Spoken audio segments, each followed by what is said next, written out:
สบายดีซื้อนุ่นอายุ19 ปีเนาะเป็นครั้งแรกบ่ที่ออกมาเปิดใจในมื้อนี้เป็นเทื่อที่2เคยเปิดกับเอื่อยคนหนึ่งแล้วเป็นอะไรเปิดในช่วงนั้นก็มีคนเขามาล่มอยู่แต่แบบเข้ากันบ่ได้ก็เลยแบบเศร้าล่มกันโอ้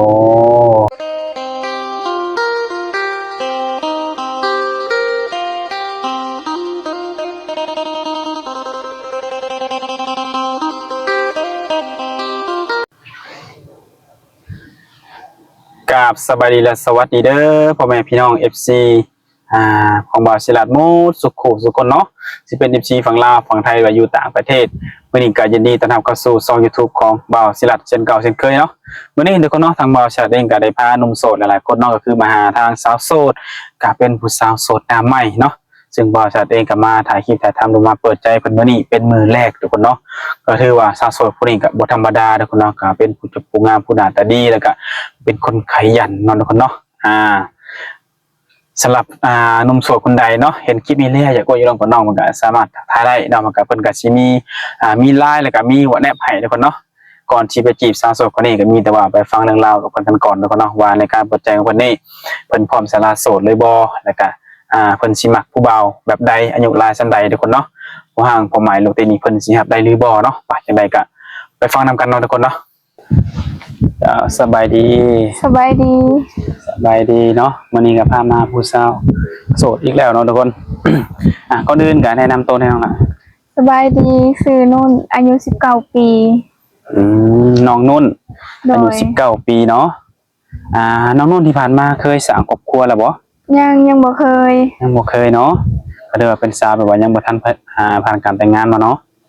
เป็นครั้งแรกบ่ที่ออกมาเปิดใจในมื้อนี้เป็นเทื่อที่2เคยเปิดกับเอื่อยคนหนึ่งแล้วเป็นอะไรเปิดในช่วงนั้นก็มีคนเขามาล่มอยู่แต่แบบเข้ากันบ่ได้ก็เลยแบบเศร้าล่มกันโอ้เปิดมานี่โดนแล้วบ่โดนแล้วก็ถือว่ามื้อนี้ก็เปิดอีกเทื่อที่เป็นเทื่อที่2เนาะเปิดใจในรอบนั้นนี่ที่ว่าได้ร่วมกันเนี่ยคนอยู่ประมาณเท่าไหร่อายุบ่นึงโดยอายุประมาณ40เป็นคนทางใดนะเป็นคนไทยเป็นคนฝั่งไทยเนาะก็ถือว่าโดนแล้วมันบ่โดยตอนนี้มาปัจจุบันนี่ก็ถือว่าเป็นชาวโสดเนาะแม่นมาเปิดใจในมื้อนี้แหละจังไดแบบอยากได้สู้ได้แฟนซื่อๆบ่หรือว่าอยากสละโสดอยากสละโสดเลยอยากสละโสดเลยเนาะความสละโสดนี่สิคุยกับหนุ่มๆอายุหลายปานใดอายุอยากได้คนเป็นผู้ใหญ่ก็อายุประมาณ30ขึ้นก่อนประมาณ30ขึ้นไปเนาะโดยเป็นพ่อห้างพ่อหมายนี่ก็ได้บ่โดยได้คือกันเนาะโดยแล้วน้องได้สามีมีสเปคที่มักอยู่บ่มักคนใจเย็นมักคนใจเย็นบ่จุกจิกจุกจิกแบบบ่หายเฮาเป็นคนที่ว่าบ่ใส่อารมณ์เนาะโดยเป็นคนที่บ่มักใส่อารมณ์ว่าง่ายๆก็โอ้โดยและเรื่องหน้าตาเพิ่นได้ซะนะหน้าตาบ่จำกัดเขาแบบเข้ากันได้เลยแบบบ่เข้าใจกันกับแบบปรับเข้าหากันอย่างประมาณนี้หลักๆก็คือทางจิตใจเนาะทางใจเฮารวมกันแบบว่า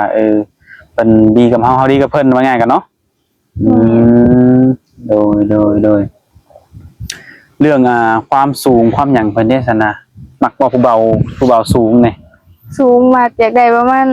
160ขึ้นก็ได้โอ้160ขึ้นไปเนาะตอนนี้น้องสูงเท่าไหร่จ๊ะสูง150เนาะมักว่าถ้าเกิดว่าได้แฟนเนาะสูงกว่าเฮาเวลาไปนั่นไปนี่มันก็สิดูดีจักหน่อยเนาะอันนี้สำหรับมุมมองเป็นบางคนเนาะทุกคนเนาะโอ้โดยคือน้องนี่พร้อมสละโสดถ้าว่ามื้อนี้สละโสดแล้วนี่ไปอยู่นำสามีได้บ่โดยได้ไปแบบฝั่งไทยต่างเมืองต่างแขวงเฮานี่ก็ได้บ่ได้โดยก็ถือว่าพ่อแม่อนุญาตโดยถ้าน้องสมมุติว่าน้องไปอยู่นำสามีแล้วผู้ใดจะดูแลพ่อกับแม่น่าจะแบบโดนมาหาเพิ่นเทื่อนึงเดือนละเทื่อยังประมาณ โอ้ มาเจาะเพิ่นมาเยี่ยมเพิ่น โดยแต่น้องนี่บ่มีเอ้ยบ่มีอ้ายบ่ มีน้อง มีน้อง โดยมีน้องสองคน อืมคือน้องนี่เป็นลูกสาวคนโต แม่น อ๋อโดยตอนนี้น้องสองคนอายุหลายปานใดแล้ว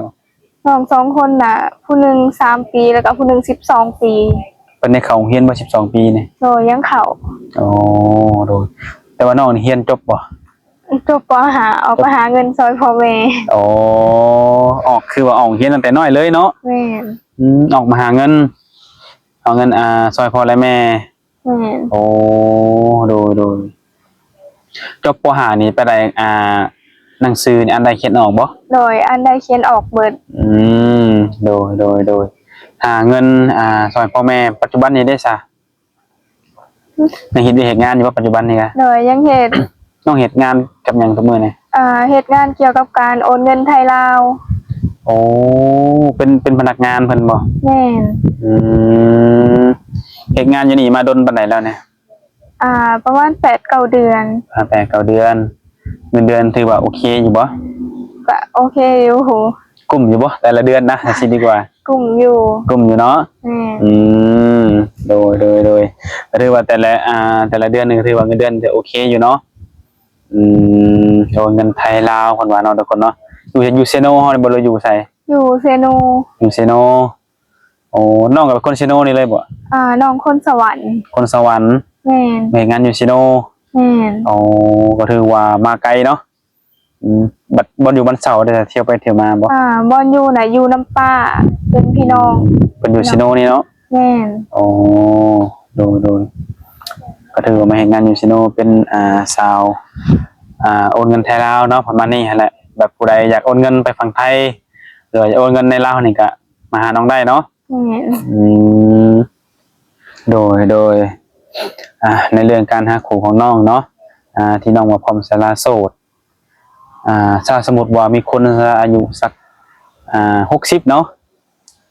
มักน้องเนี่ยนะแบบอยากมาหาน้องสิน้องสิว่าได้ใด เฮาก็ต้องแบบลองร่วมกันเบิ่งก่อนว่าเฮาเข้ากันได้บ่คันเข้ากันได้ก็มาหามาเล่นนํกันก็ได้ แล้วน้องสิมีเวลาให้เพิ่นอยู่ว่าซะน้องเฮ็ดเองเนี่ย มีเฮาขอเพิ่นพักเอา โอ้ก็ถือว่าง่ายก็มีวันหยุดอยู่เนาะ แม่น ทิศหนึงได้หยุดอยู่บ่ทิศหนึง ทิศหนึงบ่คันแบบว่าบ่ขอเพิ่นก็บ่ได้หยุดคันขอก็ได้หยุด อ๋อแบบว่ามีเวียกเนาะ แม่น แต่ทำเวียกจะเป็นน่ะก็ขอหยุดนำเพิ่นได้ ถ้าขอหยุดนี่จะได้เงินเพิ่นไหลให้บ่ ไล่ไล่ ได้คือเก่าเนาะยันว่าเบิดเวียกแล้วบ่ได้เงินก็บ่แม่นเนาะถ้าแบบว่าเฮาแบบเวียกจำเป็นอีหลีเนาะจังได้หยุดแม่นบ่ แม่น โดยก็ถือว่าถ้าพ่ออยากมาเยี่ยมมายามก็ถือแบบว่าต้องได้ร่วมกันก่อนต้องได้ฮู้ใจกันก่อนเนาะ แม่น โดยแต่ถ้ากรณีแบบว่าเพิ่นมาหาน้องแล้วเพิ่นอยากพาน้องนี่ไปเล่นไปเที่ยวทางอื่นนี่นะน้องสะดวกอยู่บ่ โดยสะดวก เคยไปเที่ยวทางใดบ่ส่วนตัวน้อง เคยไปเที่ยวไทยอยู่นครพนมเทื่อหนึง โอ้ไปกับไผไปกับผู้บ่าวบ่หรือไปผู้เดียว ไปกับป้า ไปกับป้าไปเที่ยวงานบุญบ่ แม่น โอ้ทุกๆปีได้ไปทุกๆปีบ่ บอกกำลังไปปีนี้ปีแรก โอ้เคยไปโดยก็ถือว่าในการเบิ่งใจของน้องเนาะกับหนุ่มโสดถ้าว่ามีคนมาจีบน้องเนาะแบบว่าน้องพร้อมสละโสดนี่สิเบิ่งหากันดนบ่ เฮาก็ต้องเบิ่งว่าเฮาเข้ากันได้บ่คันแบบว่าเฮาบ่มักอันนี้แล้วเพิ่นปรับให้แล้วนี่ก็น่าสิบ่โดน แบบว่ามักคนที่ว่ามักปรับเข้าหากันเนาะ แม่น ถึงว่าเพิ่นอาจจะเฮ็ดในสิ่งที่เฮาบ่มักเนาะแต่ว่าทางเฮานี่บอกเพิ่นเป็นแล้วเพิ่นก็ยินดีปรับเปลี่ยนให้ แม่น โดยและส่วนใดที่น้องบ่มักน้องบ่อยากได้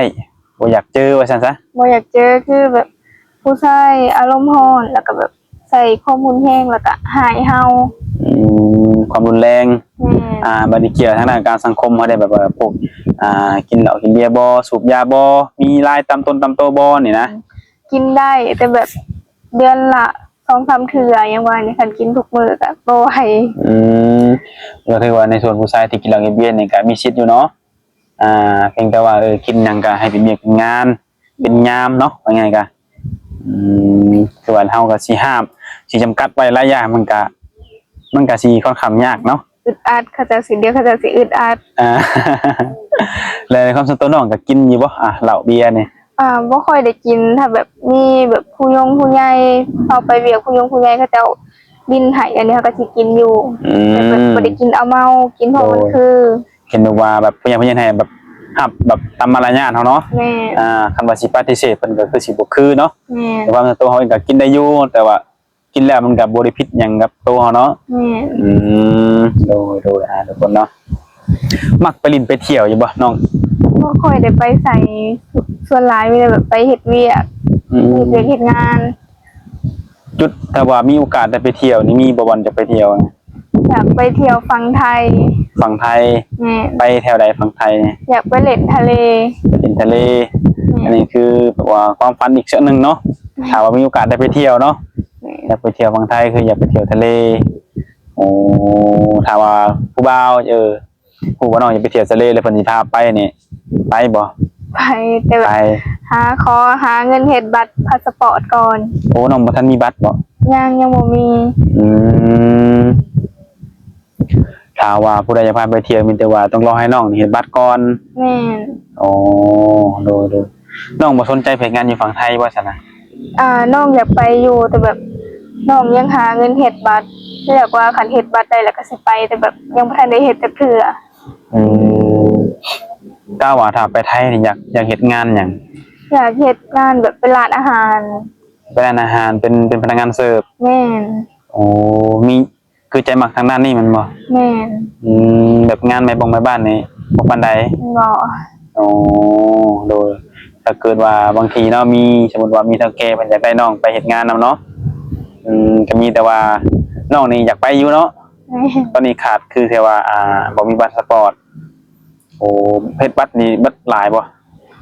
ได้ยินอ้ายวอนเฮ็ดงานเพิ่นว่าประมาณ 3,500นี่ดนบ่เปิดได้ ก็ประมาณเดือนหนึงบ่พุ่นน่ะ ก็ถือว่าเป็นเป็นให้บัตรธรรมดา แม่น แต่ถ้าว่าเฮ็ดด่วนนี่ก็สิแพงกว่านี้แม่นบ่ แม่น อืมดูตอนนี้ก็คือน้องเฮ็ดงานเวลาได้เงินมาจังไดมีส่วนแบ่งไปทางใดอยู่บ่ ส่วนแบ่งส่งให้แม่กับพ่อ ตอนนี้พ่อกับแม่เพิ่นอายุหลายปานใด พ่ออายุ45แม่อายุ40 อ๋อถ้าว่ามื้อใดมื้อหนึงมีคนอายุ60ซะมาจีบลูกสาวเพิ่นนี่เพิ่นสิเห็นดีนํอยู่บ่ เคยบอกกับเพิ่นแล้วเพิ่นว่าบ่ได้ติดหยังคันลูกฮักไผเพิ่นก็ฮักนำแล้วแต่ลูก แม่น คู่ชีวิตลูกเนาะให้ลูกเลือกเองลูกอาจจะรู้ว่าผู้ชายคนนี้ดีหรือบ่ดีเนาะเพราะว่าเนาะเพราะทั้งลูกสาวคนนี้ก็ได้ได้ร่มได้ได้เว้าได้จากันไว้ง่ายกันเนาะโดยคือน้องเอามาฮักคู่นี่ก็ทางพ่อแม่เพิ่นก็ฮู้แม่นบ่ โดยฮักฮู้ ถือว่าเพิ่นก็บ่มีข้อห้ามหยังเนาะหรือว่าทางพ่อทางแม่เองก็จะได้ลูกเคย อยู่สวรรค์ก็เฮ็ดนาอยู่บ่แต่ละปีอะ โดยเฮ็ดทุกปี เฮ็ดทุกปีอ๋อเป็นจังได๋ข้าวคงกินบ่แต่ละปี โดยพ่อแต่แบบพ่อกินบ่ได้เฮ็ดขายไม่ได้แบบเฮ็ดกินเอง โอ้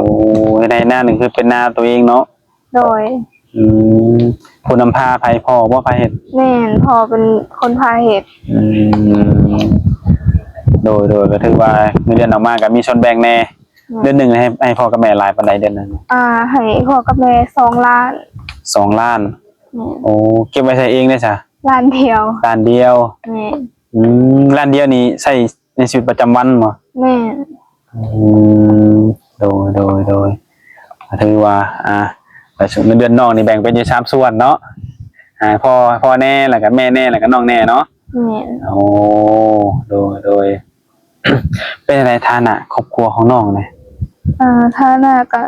ขาดๆเคินๆแน่ ขาดเคิน แม่น โอ้ขาดในส่วนใดเคินน้องน่ะ ส่วนแรกก็เรื่องเงินเรื่องทองแต่แบบเรื่องข้าวน้ำยังน่ะบ่ได้ซื้อเพราะว่าเฮ็ดเอง โดยมีแต่ว่าเรื่องเงินคำใส่ใจายในแต่ละมื้อเนาะ แม่น ตัวมื้อนี่อิหยังก็กันสิเว้าก็มีแต่ซื้อส่วนหลายเนาะ แม่น คันว่าสิหาเองมันก็บ่เรื่องงบอีกตัวนี้ก็เนาะพ่อแม่เพิ่นก็บ่ได้ประกอบอาชีพหยังบ่นอกจากเฮ็ดนา บ่ได้ประกอบหยังมีแต่เฮ็ดนาเฮ็ดมัน โอ้ปลูกมัน แม่น กว้างบ่เดินมัน บ่ปานใดบ่ใหญ่ปานใด บ่ใหญ่ปานใดเนาะเวลากดมันนี่ก็น้องก็มือกดซอยบ่รู้ได้ใด บางเทื่อก็เมื่อบางเทื่อก็บ่ได้เมื่อก็หาเงินส่งทางนี้ แต่ว่าคือน้องนี่ก็หาเงินแล้วก็ฝากไว้เพิ่นมันก็เป็นต้นทุนในการใช้จ่ายทั้งนั้นอีก แม่น โดยก็คือเห็นหาเงินโดยตัวเองแล้วเนาะกลุ่มตัวเองกลุ่มพ่อกุ่มแม่นํเนาะโดยกลุ่มคนน้องคนหนุ่มคนนั้นเนาะ แม่นประหยัดใส่เอา โอ้โดยก็ถือว่าสื่อใจยังก็คิดเห็นตามงบเนาะโดยในหาการหาเงินข้างนอกนอกจากให้บัตรแล้วมีอย่างบ่ที่แบบว่าอยากได้เป็นของตัวเองนะ แล้วก็เป็นของตัวเองบ่ส่วนหลายบ่มีหยังมีแต่อยากให้พ่อให้แม่ให้น้องสบาย อันนี้คือความคิดของน้องเนาะ แม่ น้องมาหาออกโรงเรียนตั้งแต่น้อยว่าไงกันเนาะออกมาหาเงินคืออยากให้พ่อให้แม่หรือให้น้องเน้นอยู่กินสบายเนาะ แม่ แบบว่าใช้จ่ายแต่เดือนบ่ขาดบ่คืนบ่อึดบ่หิวว่าง่ายกันเนาะ โดย โดยคือน้องเฮ็ดงานแบบซี่ก็เวลาลมผู้บ่าวก็สิมีอยู่บ่เฮ็ดงานแบบซี่นะมีอันเวลาลมผู้บ่าวอยู่บ่ โดยมีคันแบบลูกค้าว่าเขาก็ลงได้ โอ้แสดงบ่ได้หยุดแต่เวลาลูกค้าเข้า แม่น แต่ว่าเรื่องนี้นะครับเพิ่นก็บ่ได้ห้ามเนาะ บ่ มีแต่ว่าลูกค้ามาแล้วก็ให้ป้าแล้วก็รับลูกค้าเนาะ แม่น โดยถ้าเพิ่นอยากโอ้ยลงกับน้องท่านติดต่อน้องมีหยังให้เพิ่น มีไลน์แล้วก็เฟซ มี LINE มีเฟซ โดย มีเป็นเบอร์ WhatsApp หยังมีบ่ มี ก็ถือว่าอย่างนี้สามารถแจกได้แมันบ่ แต่ส่วนไลน์ละสิเล่นเป็นไลน์ แล้วก็ WhatsApp เฟซบ่ค่อยเล่น อันนี้คือจุดที่สะดวกเนาะเป็น LINE หรือว่า WhatsApp ที่สะดวกเนาะก็มีแต่ว่าน้องๆผู้ใดอยากได้ทางติดต่อทางใดก็สามารถทักทายทางใดทุกคนเนาะน้องมันก็พร้อมคุยเนาะเปิดใจมื้อนี้ก็ถ้าว่าเจอคนที่แบบว่าหักจริงดีกับน้องบ่เป็นคนที่ว่าจังได๋บ่ใส่อารมณ์เนาะเป็นคนที่บ่มักให้ลูกให้เมียว่าง่ายๆกันเนาะน้องมันก็ยินดีที่จะฝากซีดให้หรือว่าไปเป็นเนื้อคู่ได้นะว่าซั่นซะเนาะโดยก็ถือว่ามื้อนี้ก็บ่มีหยังหลายเด้อคนเนาะทางว่าสัตว์เองกับน้องมันก็ได้มาเจอกันมื้อแรกก็สัมภาษณ์หัวใจน้องเพิ่นเป็นมื้อแรกก็มีแต่ว่าให้น้องสมัครสมหวังเนาะตามที่ใจต้องการนั่นแหละวันนี้ก็สำนี้ก่อนเนาะ โดย ใหม่โดยสบายดี ไว้ดี